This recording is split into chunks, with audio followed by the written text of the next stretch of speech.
Rush hour and packed offices. Could they become a thing of the past? I don't think we'll ever go back to working in exactly the way that we worked before, and it's probably a good thing. Mark Reed is chief executive of one of the world's largest advertising and marketing companies, WPP.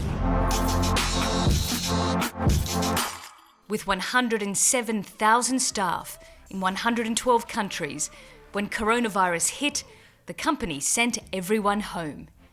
And now in China, it's gradually bringing them back, on a voluntary basis. People have come back really pretty gradually. We started off bringing maybe 20% of the workforce back in.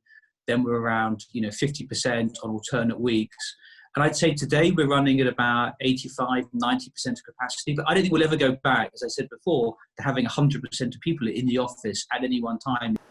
And if it's the same trend all over the world, office demand in business districts like London City and Canary Wharf looks uncertain, at least in the short term.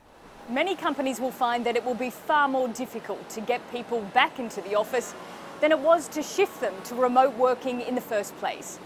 And at 1.5 to 2 metres of distance between workers, most companies will only be able to use up to 60% of their office space.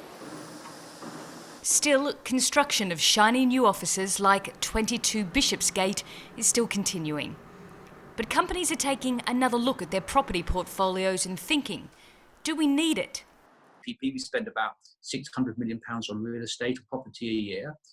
If our offices in future are 20% smaller, we have the chance to save £120 million a year that we can reinvest in people and in talent and in technology.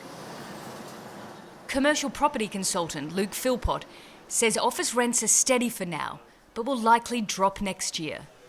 He also argues it's far from the end of the office. We've noticed a massive uptick in, I think, sentiment fundamentally around wanting to reopen the workplace, wanting to get people back into offices. There are at the moment, pre a vaccine, strict conditions that you need to meet. WPP says returning to the office has to be safe, gradual, and take into account how people commute. Making it happen could be one of their greatest creative challenges yet.